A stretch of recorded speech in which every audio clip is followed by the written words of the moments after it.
नमस्कार, one India Hindi में आपका स्वागत है।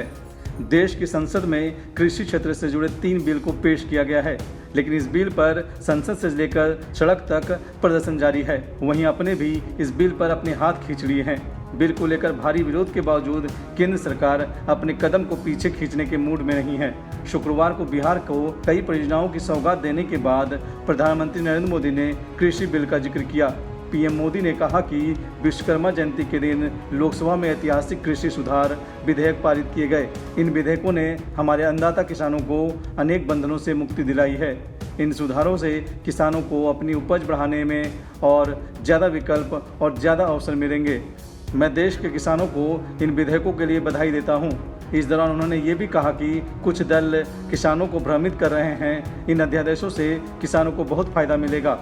पीएम मोदी ने अपने संबोधन में कहा कि किसान और ग्राहक के बीच जो बिचौलिए होते हैं, जो किसानों की कमाई का बड़ा हिस्सा खुद ले लेते हैं, उनसे बचाने के लिए ये विधेयक लाना बहुत आवश्यक था।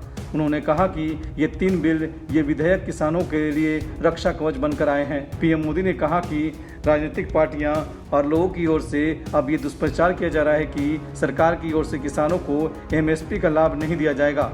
ये भी मनगढ़ंत बातें कही जा रही है कि किसानों को धान गेहूं की खरीद सरकार की ओर से नहीं की जाएगी। उन्होंने जोर देकर कहा कि ये सरासर झूठ है, गलत है, किसानों को धोखा है। लेकिन ऐसे लोग भूल रहे हैं कि देश का किसान जागृत है और ये देख रहा है कि कुछ लोगों को किसानों को मिल रहे नए अवसर पसंद नहीं आ रहे हैं। देश का किसान ये देख रहा है कि वो कौन से लोग हैं जो बिचौलिए के साथ खड़े हैं। पीएम मोदी ने कहा कि कुछ लोग किसानों से झूठ बोल रहे हैं। चुनाव के समय किसानों को लुभाने के लिए ये बड़ी बड़ी वादे करते थे, लिखित में करते थे, अपने घोषणा पत्र में डालते थे और चुनाव के बाद भूल जाते थे।